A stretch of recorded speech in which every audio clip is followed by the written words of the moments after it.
हम सबका बहुत बड़ा सौभाग्य है। भारतीय जनता पार्टी के हमारे राष्ट्रीय महासचिव एवं जम्मू कश्मीर के हमारी प्रभारी आदरणीय तरुण चुग साहब हमारे बीच में पहुंचे हैं। मैं कहूँगा कि तालियों के साथ इनका हम लोग अभिनंदन करें।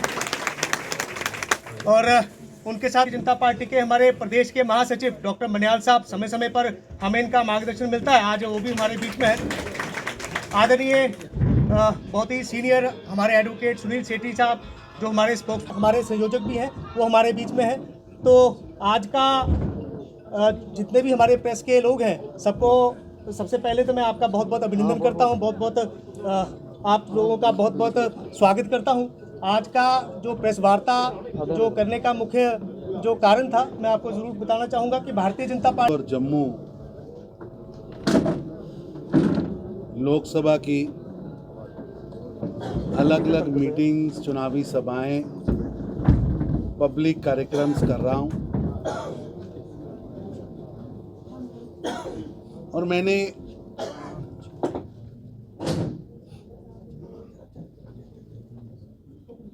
जम्मू कश्मीर के इस सारे माहौल को देखकर मैं आज प्राउड के साथ कह सकता हूं कि हमारी दोनों लोकसभा अभी जो घोषित हुई है, उसमें बहुत व्यापक उत्साह है।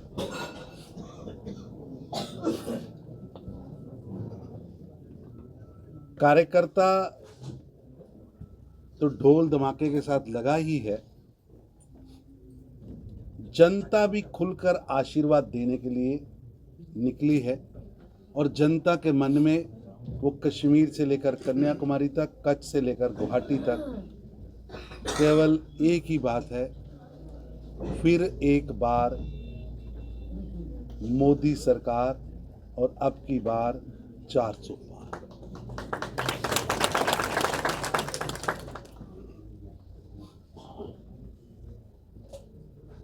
दोनों लोकसभा के अलग अलग कार्यक्रमों में अलग अलग वर्गों से, अलग अलग कोहर्ट से, पार्टी के कार्यकर्ताओं से, जनता से ये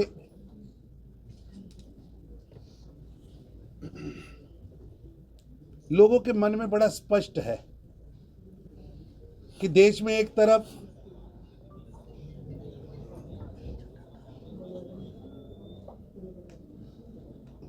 यूपीए गठबंधन है, जो परिवारवादी, वंशवादी, भ्रष्टाचारियों का टोला है।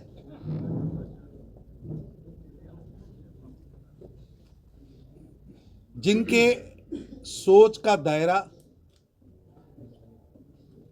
मैं और मेरा परिवार ही है। और लोकतंत्र में डायनेस्टी पॉलिटिक्स सबसे बड़ा अभिशाप है।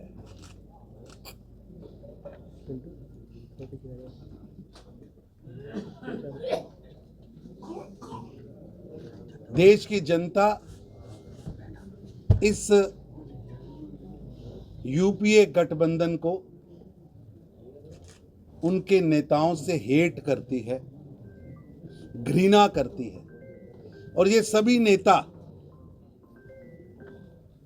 इस समय देश में चाहते हैं, चाहे वो फारूक अब्दुल्ला साहब हों, छोटे मियाँ हो, चाहे मुफ्ती बहन हो, चाहे गांधी नेहरू परिवार के वंशज हों, डीएम के वंशज हों, केसीआर के वंशज हों, पूरे के पूरे देश के अंदर ये कुटुंबवादी जो लोग हैं, ये चाहते हैं कि देश के अंदर एक कमजोर सरकार आए,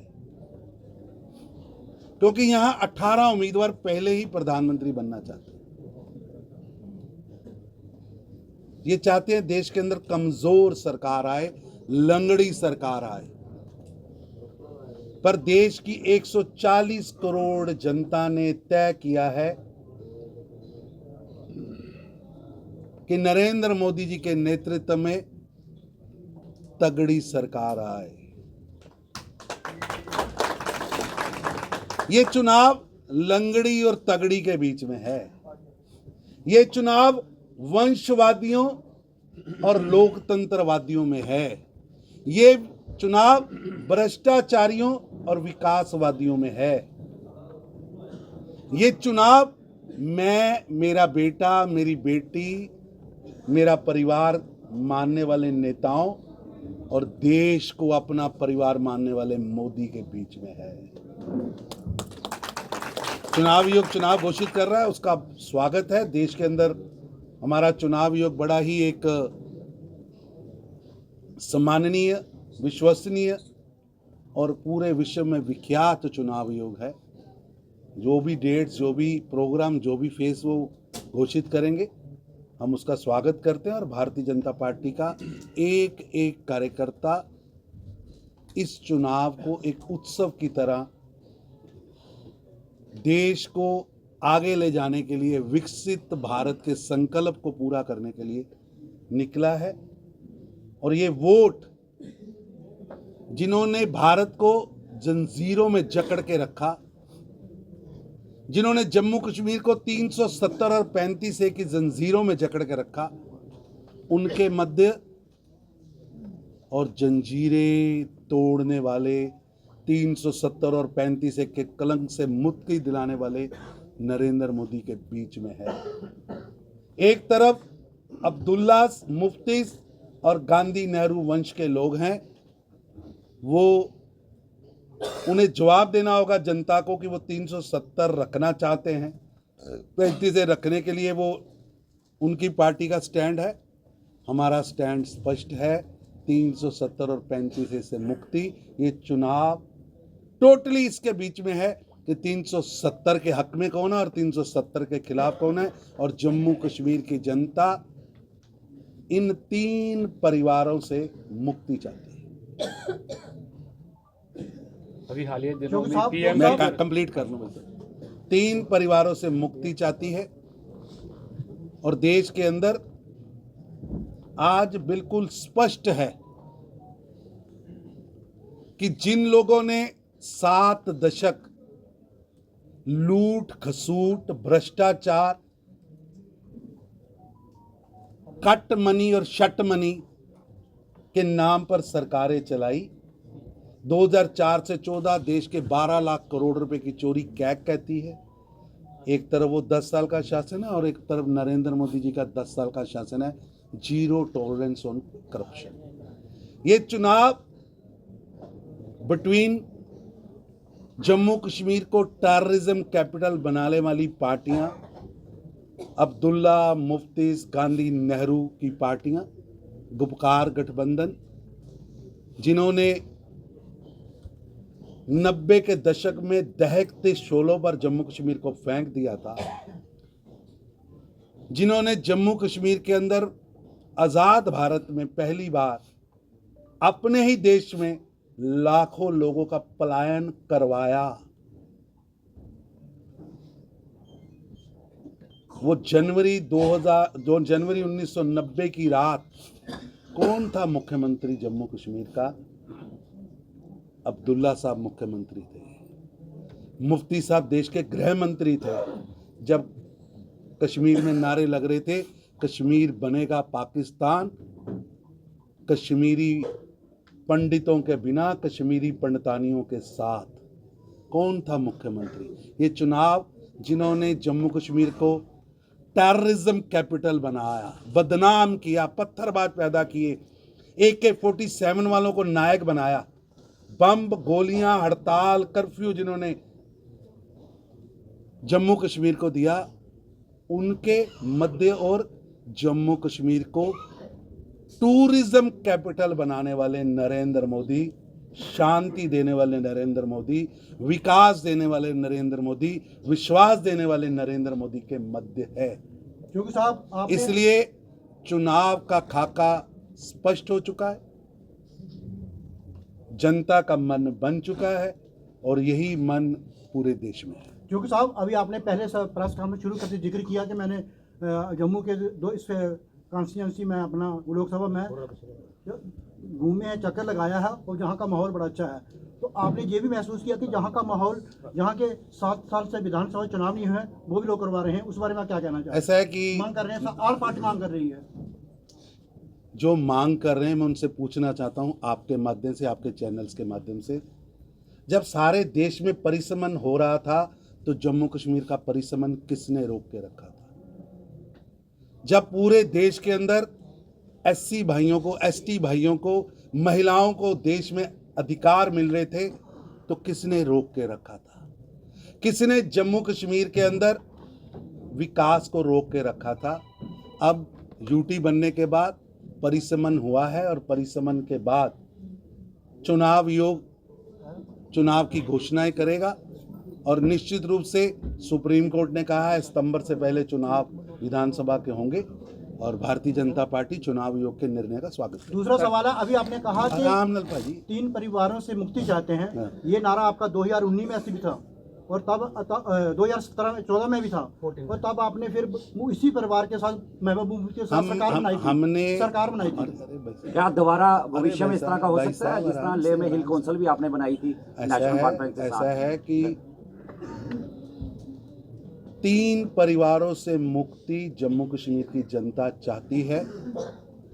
डीडीसी चुनाव में पहली बार मैं आपसे निवेदन करूंगा, आप में यंग पत्रकार बहुत ज़्यादा हैं, कश्मीर के 10 डिस्ट्रिक्ट में 11 लाख लोगों ने वोट किया। ये इतिहास है पिछले 40 सालों का और उसमें भी 50% लोगों ने इस गपकार गठबंधन के खिलाफ वोट किया और आज हम इस स्थिति में हैं कि जम्मू कश्मीर के अंदर भारतीय जनता पार्टी लोकसभा भी जीतेगी और विधानसभा भी। राहुल गांधी ने आरोप लगाया जो इलेक्टोरल बॉन्ड हो गया कि जो नरेंद्र मोदी का 10 साल का शासन है उसमें ये बहुत ही बड़ी लूट हुई है। ऐसा है कि राहुल गांधी जी को जो लिख के देते हैं उनकी डिक्टेशन गलत हो रही है। इलेक्टोरल बॉन्ड का मतलब है बैंक द्वारा, चेक द्वारा किसी भी पॉलिटिकल पार्टी को पैसा देना, यानी काले धन का दुरुपयोग रोका जाए। और आज भी जो आंकड़े बैंक ने सुप्रीम कोर्ट को दिए हैं, उस हमारी पार्टी को जितने पैसे लोगों ने चेक द्वारा, इलेक्ट्रॉनिक बॉन्ड द्वारा दिए हैं, उससे कई गुना पैसे देश के अंदर दूसरी पार्टियों को मिले हैं। इससे तो स्थिति स्पष्ट हुई है कि राहुल गांधी जी और जो लोग इस पर शोर डाल रहे थे वो झूठ निकला है और भ्रम निकला। चूंकि साहब आपने आते ही धारा 370 और 35A की बात करी, आपने बड़े विश्वास के साथ कहा कि ये चुनाव जो है उन परिवारों के बीच हैं जिन्होंने 370 दी, 35A दी और दूसरी तरफ वो हैं जिन्होंने इससे मुक्ति दी।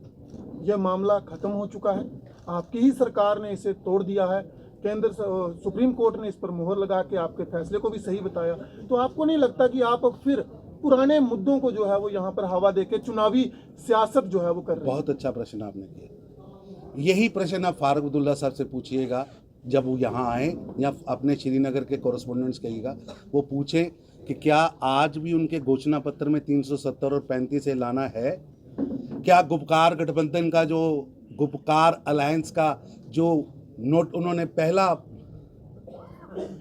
निकाला था स्टेटमेंट सभी पार्टियों ने मिलके, उसमें 370 वापस लाने के लिए उनकी वचनबद्धता है?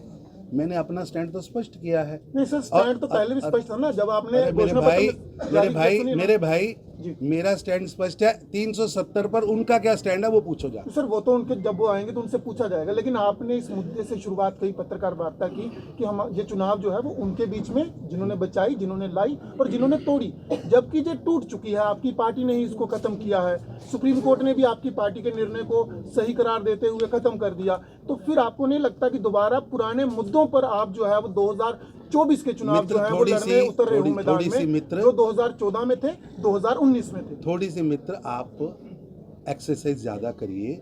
अभी भी रिसेंट भी एनसीपीडीपी ने अपने बयानों में 370 वापस लाने के लिए वचनबद्धता दोहराई है और उन्होंने कहा कि एनडी गठबंधन जो यूपीए का पार्ट है वो ही इसको वापस लाएगा। इसलिए आप प्रश्न जरूर पूछिए, लेकिन उसकी तैयारी भी करें। सर, आप पंजाब से आते हैं, कांग्रेस और आप में गठबंधन हो गया हुआ है, क्या आपका लाकर भाजपा जो है हिंदू मुसलमान फसाद करवाना चाहती है, किस तरह देखते हैं? ऐसा है कि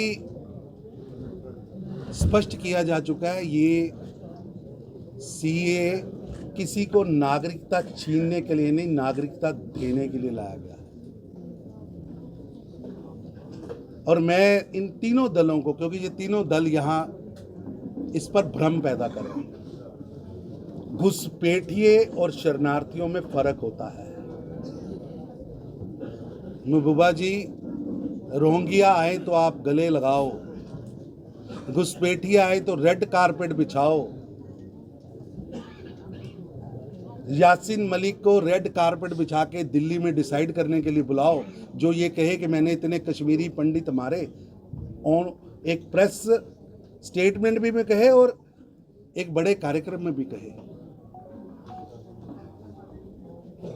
घुसपैठियों के लिए तो आपके मन में श्रद्धा है, और शरणार्थियों के बारे में आप इतने कटु शब्दों का प्रयोग क्यों कर रहे?